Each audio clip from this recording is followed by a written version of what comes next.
everybody. Hi. Welcome to Faith Night Friday. I know it's been a minute since I've been on here. I'm trying to adjust these glasses because these are my new bifocals that I just got. Because it's so hard for me to read just with reading glasses. And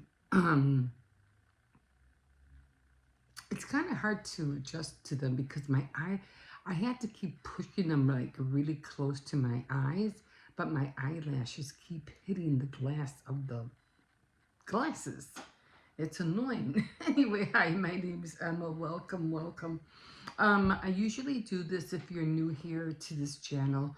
I usually come here sometimes when I get a chance because life is just going by too fast for me right now. And as much as I try to be on here, I don't know what's going on in my hair. I don't know if it's this or what.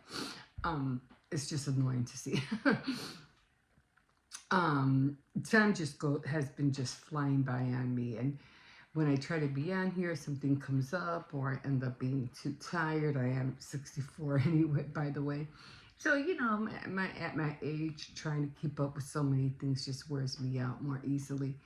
But, I'm trying to be faithful. I'm trying to stay, consistent. But, if I can, I'll be here. And if I can, I can. I'm just going to be honest. But I say, I haven't been on here for a minute. I know I've been saying, you're constantly hearing me say, I'll talk about that on Faith Night Friday, or I'll do that on Faith Night Friday. And I said, well, I've been saying that for too many times. Let me just go over it and let me just get on and spend some time. So anyway, we are on First Kings, and we are in 17. So let me go here to First Kings. Did I write it down? I thought I circled it. I always have a habit of circling everything so I can know where I'm at. So I think the last one was 16. So now we are on 17. I think we're talking about all the different leaders that were who were becoming king after the other one had died. So it was one king after another, after they have ruled for so many years. Okay, so we are on 17. It's not going to be a long one, and that's okay because I do want to talk to you about some other things as well. So let's just jump in. And again, I am reading the book of the Good News Bible. It's an old book, but I have several different versions of translations of different Bibles. Anyway, Elijah and the drought. Okay, so a prophet named Elijah from Tishbe in Gilead said to the king Ahab, "In the name of the Lord, the living God of Israel, whom I serve, I tell you that there will be no dew or rain for the next 2 or 3 years until I say so." Then the Lord said to Elijah, "Leave this place and go east and hide yourself near Cherith Brook, east of the Jordan. The brook will supply you with the water to drink, and I have commanded ravens to bring you food there." Can you imagine? Not having no food whatsoever. You planted nothing. You can't plow anything. But God says, don't worry, I'll go get some birds and they'll bring the food that you need to eat. You don't have to go grocery shopping. I got you. Wow. Elijah obeyed the Lord's command and went and stayed by Cherith Brook. He drank water from the brook, and ravens brought him bread and meat. I don't hear how he brought the bread, but the meat was okay. Meat every morning and every evening. It could have been kind of like the manna, like the same stuff. Remember that stuff that came down where he fed all the people when they were when they left Egypt and everybody was complaining that they didn't have no food, and the Lord dropped all this manna from the sky, and it was kind of like a dewy, doughy kind of flour kind of thing, and they had to collect it every morning to make bread and stuff. Maybe it's that. After a while, the brook dried up because of the lack of rain. Elijah and the widow of Zarephath. Then the Lord said to Elijah, now go to the town of Zarephath near Sidon and stay there. I have commanded a widow who lives there to feed you. So Elijah went to Zarephath and as he came to the town gate, he saw a widow gathering firewood. Please bring me a drink of water, he said to her. And as she was going to get it, he called out, and please bring me some bread too. She answered, by the living Lord your God, I swear that I don't have any bread. All I have is a handful of flour in a bowl and a bit of olive oil in a jar. I came here together. I came here together. To gather some firewood to take back home to prepare what little I have for my son and me. Then we will be on our last meal, and then we will starve to death. Wow. Wow, that is something to read right now, especially with the government and with the shutdown and everything that is happening right now. Wow. Okay. The SNAP benefits not coming through, and, families not having enough to eat. And, wow. Anyway. Okay. So that will be our last meal, and then we will starve to death. Don't worry, Elijah said to her. Go on and prepare your meal. But first, make a small loaf from what you have and bring it to me. And then prepare the rest for you and your son. For this is what the Lord, the God of Israel, says. The bowl will not run out of flour, or the jar run out of oil before the day I, the Lord, send rain. The widow went and did as Elijah had told her, and all of them had enough food for many days, as the Lord had promised through Elijah. The bowl did not run out of flour, nor did the jar run out of oil. Sometime later, the widow's son got sick. He got worse and worse, and finally he died. She said to Elijah, man of God, why did you do this to me? Did you come here to remind God of our sins and so cause my son's death? Give the boy to me, Elijah said. He took the boy from her arms, carried him upstairs to the room where he was staying, and laid him on the bed. Then he prayed aloud, O Lord my God, why have you done such a terrible thing to this widow? She has been kind enough to take care of me, and now you killed her son. Then Elijah stretched himself out on top of the boy 3 times and prayed, O Lord my God, restore this child to life. The Lord answered Elijah's prayer. The child started breathing again and revived. Elijah took the boy back downstairs to his mother and said to her, look, your son is alive. She answered, now I know that you are a man of God, and that the Lord really speaks through you. So that was interesting. So now I'm just gonna write down here 17, because I always forget. I'm like, where did I stop at? And then I end up confusing myself. So we are going to go here, and we're going to go to the commentary. And I could have sworn I had one. I had a paper here. Where'd it go? Okay, this is Isaiah's. Okay, so I had one here for, I don't know what happened to it. Okay, so we are on 16. I'm just going to circle that now, and I'll find a paper and put it in here. I don't know what this is. I'll just stick it in here. Okay. All right, so we are on 17, right? What did I just send you? Yeah, we were on 17, not 16. I think was the last one what do you call it? I read. Okay, so Samuel grew up. Was it in Second Kings? No, it was from First Kings. I'm sure it was First Kings, because I don't know why it's talking about Samuel. Okay, Elijah. Elijah and the drought. Okay, so Elijah and the drought, chapter 17. So I just want to make sure because it just doesn't. Okay, it is. All right. So we end the commentary chapter by chapter. This is the little book that I've been reading out of like for a long time. Okay, so Samuel grew up being recognized as God's prophet.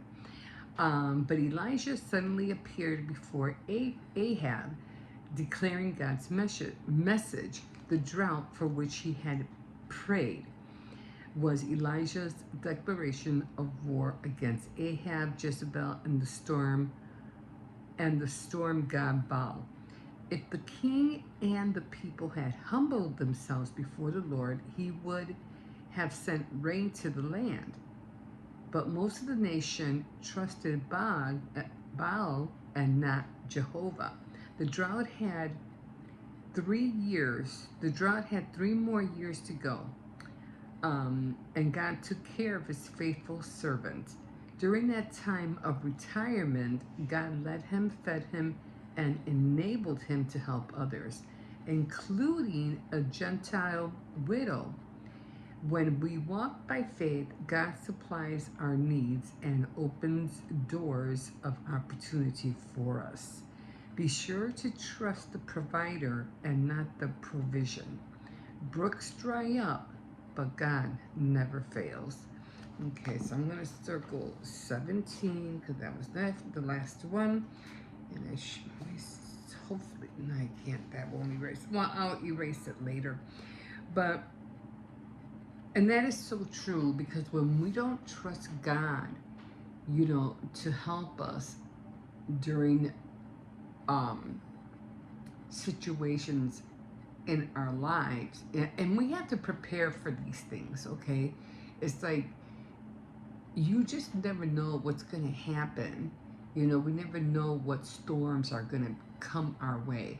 But if you are obedient and you do what the Lord tells you to do, and he's telling you to do something for a reason, because he knows there's something coming around the corner, and he wants you to be, I'm sorry, it's my dentures, the bottom ones are loose, and he wants you to be prepared. So he's telling you, he's giving you steps to do this and this and that. And when you don't listen and don't do what he tells you to do, you're gonna pay the circumstances when something comes your way. Those circumstances are gonna be like, well, it was just in my head. You're gonna pay those circumstances of how you deal with them one way or another, and probably most likely it won't be good. And then you're going to be scrambling all about, wondering, what do I do now? Okay, so that's why it's so important just to listen to God when he tells you to do something, okay?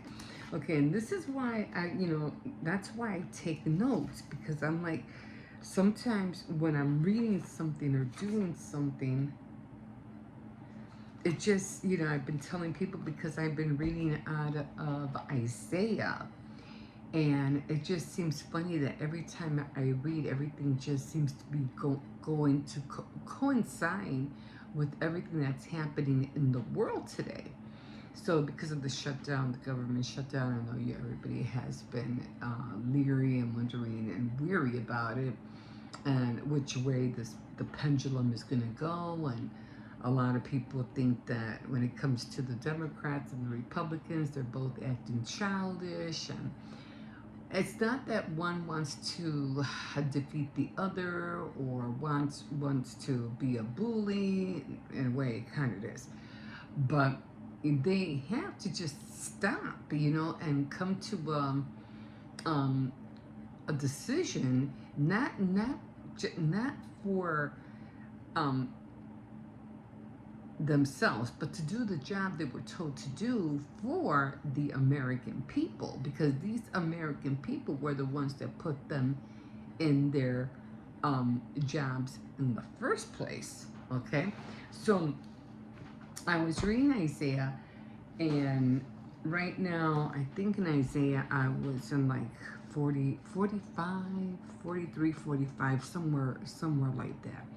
So I did write down some notes, and it just like wow. And I'm reading all this stuff, and I'm like, wow, this is crazy, because this is exactly what we're going through right now. I think I remember. Oh, okay, I started in Isaiah 23:14, and then let me just read the notes. Even still, evil still prevails. Treachery is everywhere. Traps, terror, snares. Proud rulers of the earth, don't let the joy leave our nation. The rich people are fornicators and harlots, promoting themselves and them and self promoting themselves and sell themselves and sell them the height to the ladder. God, I was just writing fast and I didn't have a good pencil, so it's kind of hard for me to read it. God makes the final decision with what happens with their wealth. Okay. And then I continue, reading day by day, and then we got to Israel is foolish. And this is Isaiah 27:11. Israel is a foolish and stupid nation, for its people have turned away from God. Even right now, even in these days, people are like, why should we pray for Israel? And they're doing all this damage, and they're killing people. And yeah, you're right, they are, and they're now this is bothering me so much, it's just pissing me off. But and they really are doing a lot of damage, and they might think that they're not, but you have to remember they've been doing this for centuries and centuries, disobeying God, not listening to him. But our job is not to question what God does. Our job is to listen, and he continually tells us to pray for peace for Jerusalem. And where is Jerusalem? In Israel. So regardless of what's going on, our job is not to question anything. Who are we to question God of anything that he does? Our job is to listen and obey. And we're seeing the exactly what God's been talking about, all these years. How Israel does not, up to this day, does not want to listen to God. They're always turning away from him. So, from God, the future is secured in the Lord. George Morrison, it's a quote. Resources come from the Lord. When you yield heart and mind to him, it is the presence of divine sufficiency. Okay. I'm just gonna have to drink that coffee. It made my dentures even looser. Okay. So it made okay. So his presence of divine sufficiency in the midst of problems. Okay, so we're going to Isaiah 26:3. Philistia? Which one is Phil? What is that? Okay, well, it's Philippians 4:8-9, and then I don't know what COL is. Corinthians? No, it's 3:1. Anyway, God's people may not enjoy the plowing and threshing, but the results are worth it. Believe and trust in him. listen to his voice. And I think he was talking about somebody named Ariel, which means an altar covered in blood. So that's what the name Ariel means. Wow. Okay, so Jerusalem will become this. Okay, so Isaiah 29:8. In the same way, your enemies will dream victorious conquest over Jerusalem, not but all to no avail. Okay, their hearts are far away, learning by repetition rather than really understanding it. It's like the the people from Israel would learn things, but they would learn it like memorizing things. That's how they would remember things, but it's not like their heart were really understanding it. They were just reading, learning it just to say they know it, but they didn't really know the whole understanding of it. Okay, but that's not really learning, that's just like reciting something. Okay, so Isaiah 29:14, even the most brilliant people lack understanding. And all those who plot evil will be killed. Because you despise trust, calamity will come upon you suddenly. And that's what's happening today. A lot of people think, oh, we can just do whatever we want and enjoy life and not care about this, not care about that. The government will take care of this, the government will take care of that, we won't have to worry. But then when something happens and you don't trust the Lord enough to really say, okay, everything that's happening is because, I have been like really in, trusting God with my life and everything. But when you're putting your trust into somebody else's hands and not in God's, and then when something happens, you're like, oh shoot, what am I going to do now? And that's when you're like, yeah, you should have been more obedient so that when something like this happens, you won't be afraid, or you won't be like I just said, what are you gonna do now? You'll know what to do. You're gonna be calm. You're not gonna be afraid. You're gonna trust in God. Okay, to get you out of whatever situation you're in. Okay, 30, Isaiah, well, everything is in Isaiah 30:17. 5 of them will make you flee. Blessed are those who wait for him to help them. Okay, so then it was nightmares of defeat. God knows how and when to deliver his people. Those who wait on the Lord for help will experience blessings, answered prayer, God's guidance, cleansing, fruitfulness, victory, and song. He will rise against the wicked and he will crush his allies too. All right. It's just so much to read, guys, so much to read.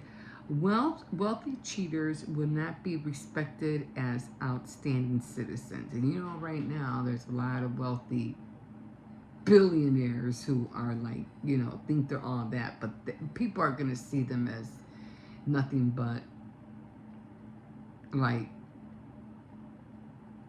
not traitors, but people who just like to take advantage of other people. Leaders should be providing security and sufficiency. They should be consistent and adaptable, combining the faithfulness of the rock with fruitfulness of the river, to be open to spiritual truth. Okay. And then, okay, there's something I wrote for TikTok. Be strong and do not fear, for your God is coming to destroy your enemies. Don't let the enemy frighten you into surrender. And that's exactly what the Democrats are trying really hard not to let the Republicans do to them. They're trying not to make them cave or use scary tactics to make them to surrender. And they're like, no, we're not going to be scared of you guys and get bullied just because you want the pendulum to swing your way. We're not doing that. So it's just a lot. It's just a lot. So, but God says, don't be afraid. I got you. I know what's going on. I see what's happening. Don't worry. I'm not gonna let anything happen to you. And everybody's worried about a lot of children are gonna be starving out. Probably are right now. Not knowing where they're gonna get their next meal from. But God did tell us, you see the birds in the sky. And he goes, they don't reap nor sow, nor they gather in the barns, and yet your God in heaven clothes and feeds them. Aren't you more important than those birds in the sky? Where he uses the word sparrows because they're like the tiniest little birds. Aren't you worth more than them? So why are you afraid? Why are you worrying? Why do you think God's not gonna let you starve? He loves you. He's going to take care of you. So don't, he's like, don't worry about that.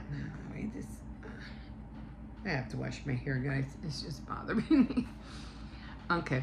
So, yeah, he tells you don't be frightened. Don't let the enemy bully you into surrender. When attacked by the enemy, take your burden to the Lord. Turn your fear into faith. Listen to God's message. Don't be afraid. After all, he has everything under control. Seek to glorify God alone. Hallowed be thy name must be your primary prayer. Like the Our Father. Like that. Okay, so trust God to work. God can handle the enemy for battle than you can. Trust God after the victory. God promised to feed his people and give them a harvest. Your future is in God's hands. So, I'm not going to read this one. This was a little bit more different, so I'm going to skip this one.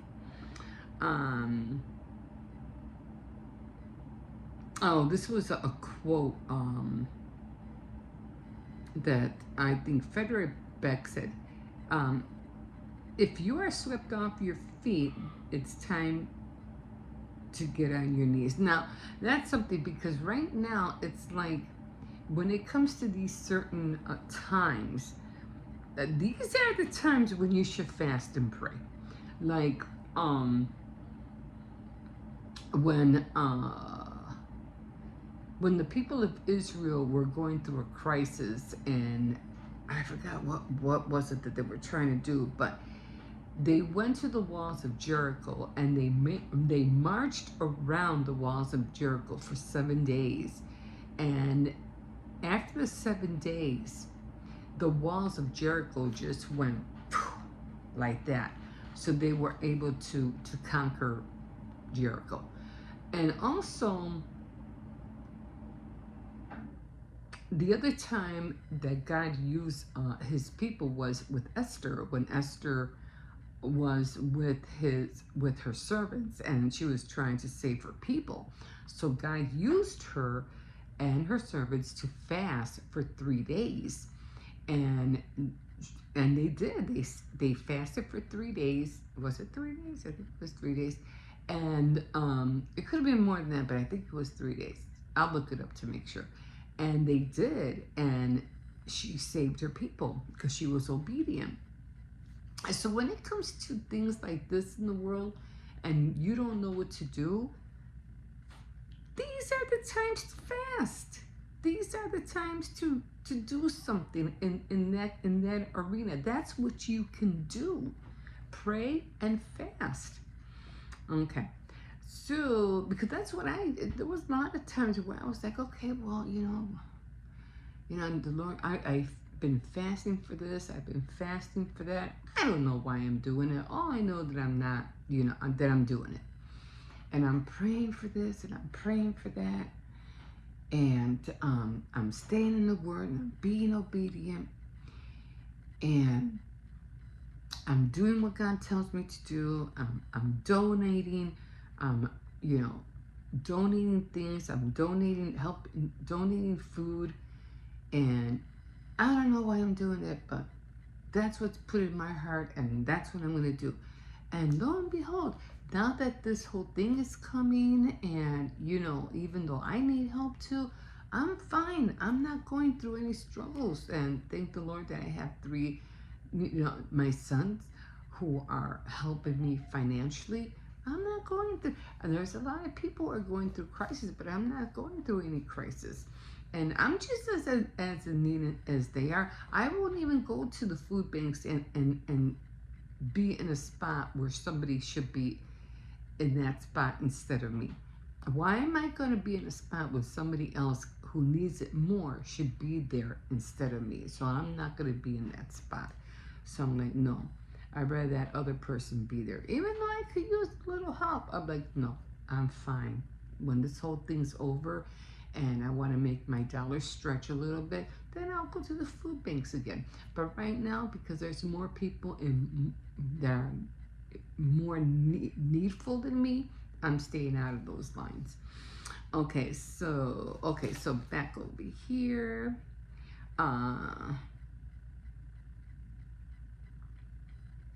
Okay, he will not quench the smallest hope. He will bring justice to all who have been wronged. Now, that's one thing about right now. There's a lot of people who have been applying for, SNAP benefits, and they were seeing like, I need help. I'm going to go apply. And there's they see like a little light at the end of the tunnel. Good, I'll apply. They'll help me. And then this whole thing happens. Shutdown happens, and there's no help, no SNAP benefits help whatsoever. So their little light of hope was crushed, like literally crushed. And that that alone made me furious. But God said He will not quench the smallest hope. So whatever little hope they had, God said, don't worry, I got you. You see and you understand what is right, but refuse to act on it. That's what the world is doing right now. They know perfectly well they can end this shutdown within minutes, and they see what's happening, but they refuse to do the right thing. It's just frustrating. So God says, don't be afraid, for God meets every need and keeps every promise. He knows what lies ahead and helps you prepare yourself to meet it. Open up the heavens and pour out your righteousness. He had made the world to be lived in, not to take a place of empty chaos. Now, when I say open up the heavens and pour out your righteousness, that's what I've been talking about all along, about when the glory of God is going to descend on the whole earth. And everything is going to be nice. Everybody's going to be in peace. People are going to be loving on one another, like brother and sister and so forth. And everybody's going to have everything they need. But again, and I keep saying this, it's going to happen, but it's going to be short-lived as well. Because we all know what's going to happen after that. Okay. Yeah, then what's that called? Armageddon or whatever, when the rapture goes up and all, everything else is all going to break loose. So much is going to happen. I think I'm at the end. There is no other God before me. I think that's what God was trying to tell the people of Israel to know in Isaiah 46:10. Everything I plan will come to pass. And of course, you know that the word of God will stand forever. Listen to me, you stubborn, evil people, for I am ready to set things right. Not in the distant future, but right now. Like he even now, with everything that's going on, with everything he's seen, it's like, I know what you're doing, but it's going to end now. Because even though you guys are doing all these things, he's ready to set things right. He's ready to, okay, this is what you guys are going to do, because I'm done. You're not going to keep doing this. So do see the shutdown as being open soon because he's not putting up with this no more. He's like, okay, I had enough. You guys have done you're doing too much damage. You've done enough damage, and this is gonna stop. So always know that God is always going to be there to have your back. Okay, I think that was for something else. Yeah. And these are just other notes that I was taking.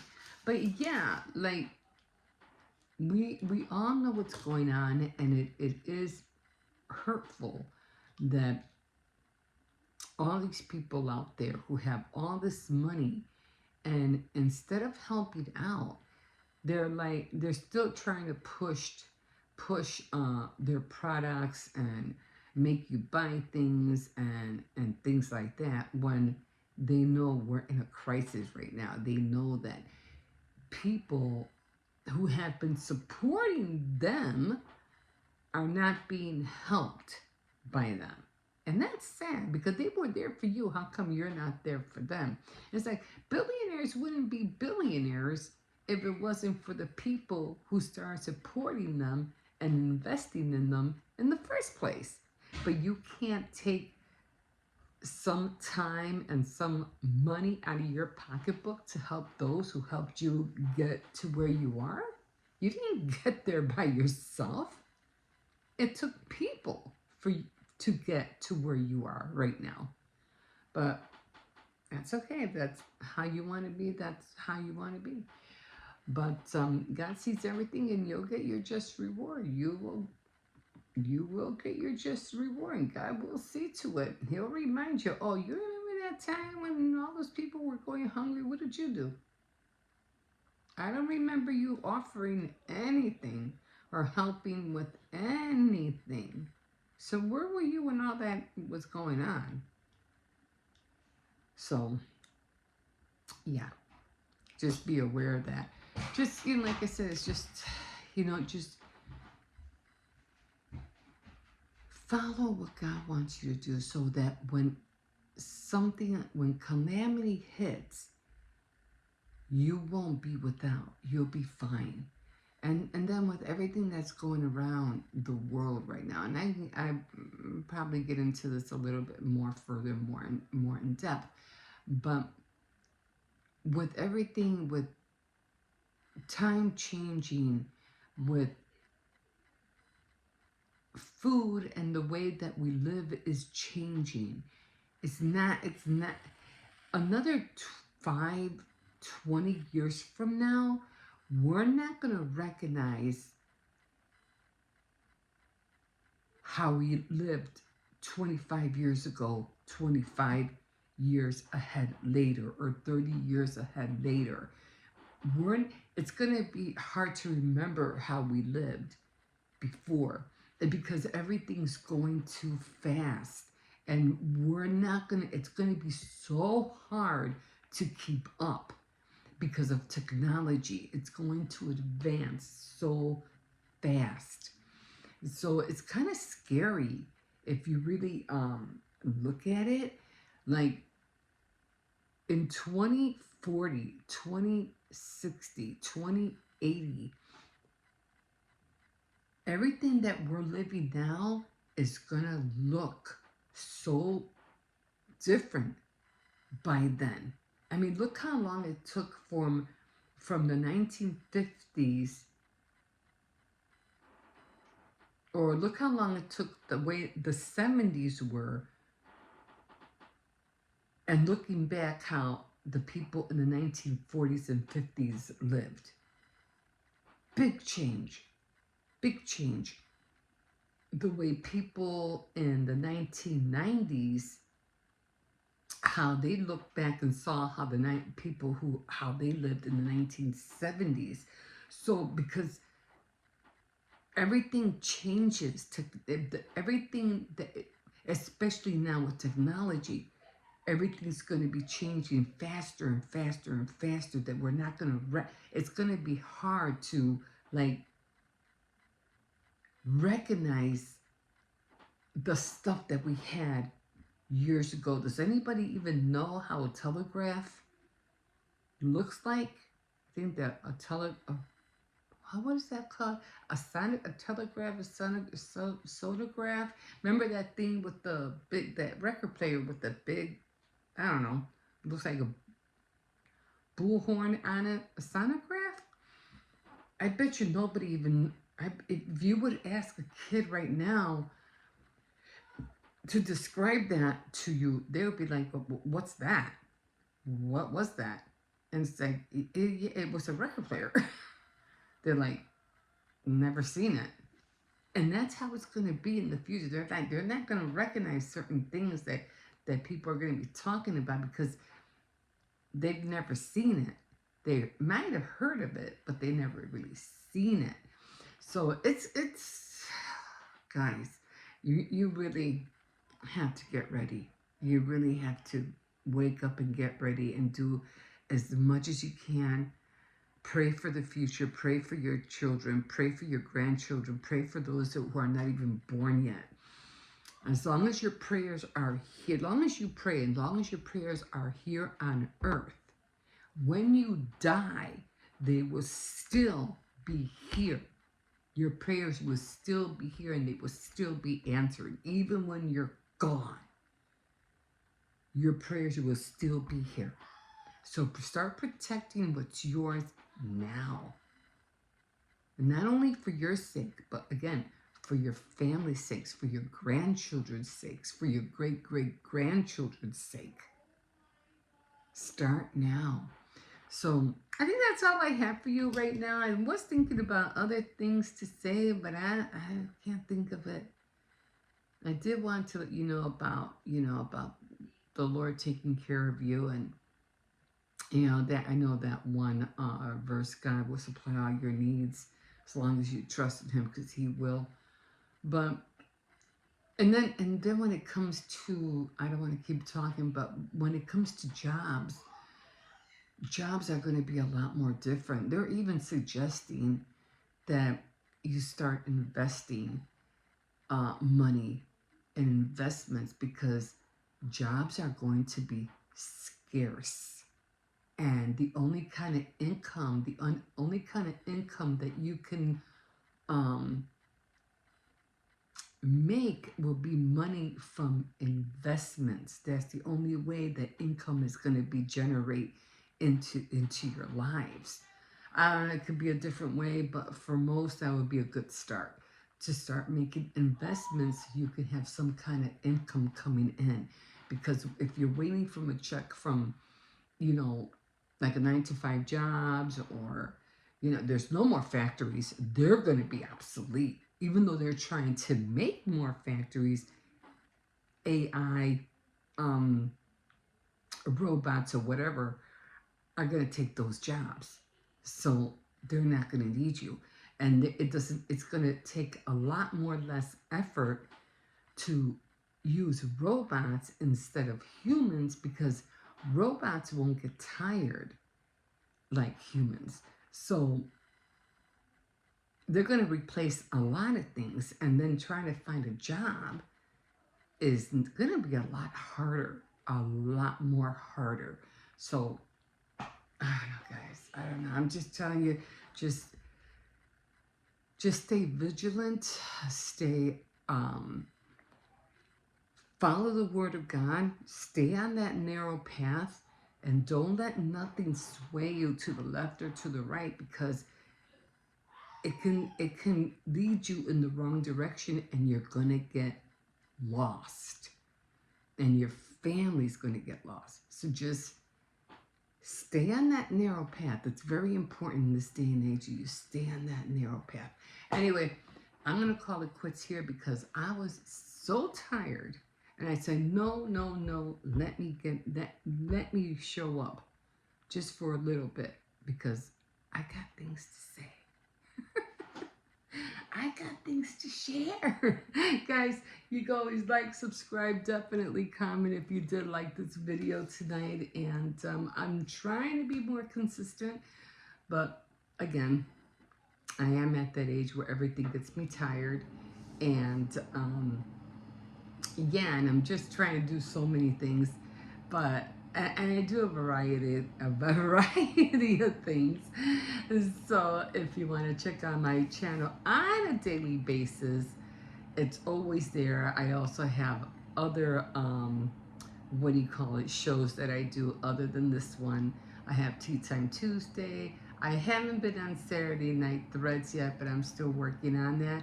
And then of course I have this one, and then I have my daily videos. So you can hop on to every which one. It's all on the same channel. I don't have a channel over here. I don't have a channel over there. It's all on this one.